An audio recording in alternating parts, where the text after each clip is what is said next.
আমার বাড়ি নরসিংদী সদর, মাধবদী থানা, চৌদ্দগুলদি ইউনিয়ন,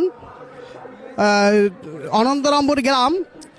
আমি আসলে চরমনাই সম্বন্ধে জানতাম না, অনেক সময় অনেক বিরোধ পোষণ করতাম, কিন্তু বর্তমানে চরমনাই ময়দানে এসে দেখি যে না, ওরা আল্লাহ রাসুলের কথা বলে, খুব ভালো লাগলো আমার কাছে। এর জন্য আমাদের মহল্লার ছেলে মেয়ে, আমার ছোটো ভাই নাতিন সবাই, হ্যাঁ এই যে বড় ভাই, আমরা নিয়ে আসলাম, খুব ভালো লাগতেছে।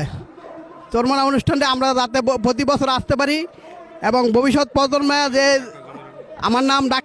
আমি অনেক গান বাজনা করতাম, অনেক গান বাজনা আমি নিজে করতাম, নিজে করাইতাম, কিন্তু অনেক বিরোধিতা করছি। কিন্তু এখন নাট্যমূর্ত পরিচালক, আমার নাটকের নায়িকা ছিল আমি আগে করাইতাম।